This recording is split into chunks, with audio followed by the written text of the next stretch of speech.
Continuing now with the lead story, the battle for the hearts and minds of Americans over Obamacare. Joining us now from the nation's Capitol building, Congresswoman Michele Bachmann, Republican from Minnesota. So, before I get to the Obamacare and the wisdom, the deep wisdom that I bring to the debate, you had a little excitement down here this afternoon. Tell me from your point of view what happened.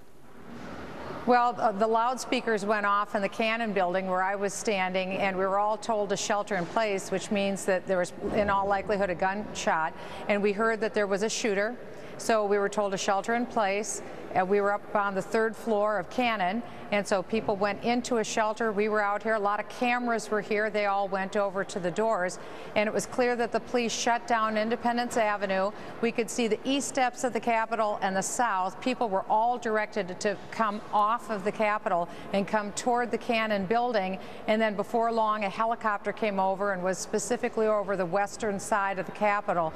At that point, then we started to hear the news reports. The sheltering in place occurred for a while, but it was appear after a little bit of time that there wasn't any more danger and everyone was allowed to go. All right, let's get to the Obamacare deal. Now, you've seen the polls that say Americans are blaming Republicans for the mess. What do you think about that? Well, I think that you said it very well, and I agreed with every word in your talking point memo tonight, because 21 mainstream press reports all blaming Republicans, 0 blaming the Democrats. That tells you where we're at. But again, we're only on day 3 of this shutdown, and I think we sensed a real switch yesterday in mood from calls that we're getting in our office. There's a real symbol here, Bill, and the symbol was the fact that the administration had shut down the World War II memorial exactly when you have fragile 90-year-old veterans of World War II trying to get in on an honor flight, and they didn't have a second chance. They couldn't stand very long in the 80-degree sun. They had to get in. That really offended a lot of Americans, and I think from a bipartisan level, Democrats and Republicans, we all want these veterans to get in, and so we've asked the administration, would you please open up these open-air memorials so that the people can get into them. We put a couple bills on the floor to do just that. Just now, Harry Reid today pushed back our bill, which would fully fund veterans' benefits. So when we can't agree on something like Obamacare, we don't agree, we thought, why don't we start with the things we do agree, and let's at least open up and help the folks with what we agree on. That's our strategy right now. You think as the Democrats dig in and don't show any sign of being reasonable, that public opinion will shift to the Republicans? Is that what you're saying? Yes, it's already started. And again, but you know, I don't the media is not going to report it that way, so I'm not sure that message is going to get out to what they call the low information voter, the person who doesn't watch the news, they just hear stuff. It's a bigger challenge. You're exactly right. It's a bigger challenge, but then we have to go through alternative media, and you're telling people tonight, you have a huge audience. So people are hearing the truth, and of course the story came out today that they've closed down the site of D-Day, the Normandy beaches.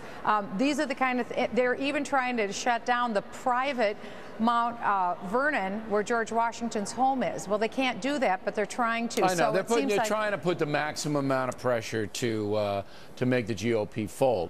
Okay, so you basically have a situation now where I think many Americans are going to blame both parties. Say, oh, these people, they just can't.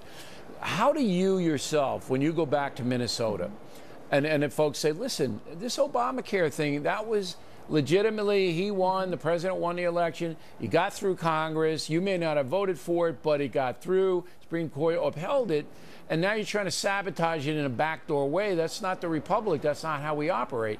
And you say what?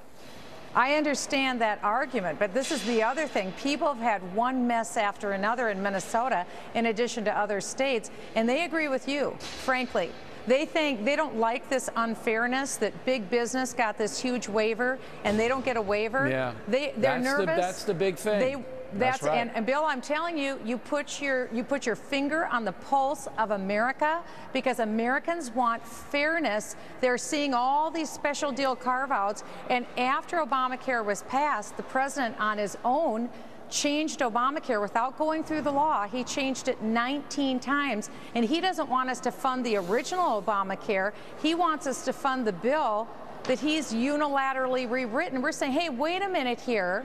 Let's have fairness for all Americans. Well, I mean, look, that's that's a very powerful, strong argument. The President of the United States has changed a lot of the things, granted a lot of exemptions, and if it's that screwed up, then step back for 9 months, give everybody who wants one an exemption. Go ahead with your own, all right, and let's see how it plays out. All right, Congressman, we're glad everybody's safe down there, and thanks for appearing with us today.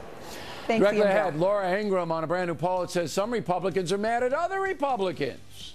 And then, brand new Factor segment, Mad as Hell, where you, the viewers, sound off. Don't miss this one. Upcoming.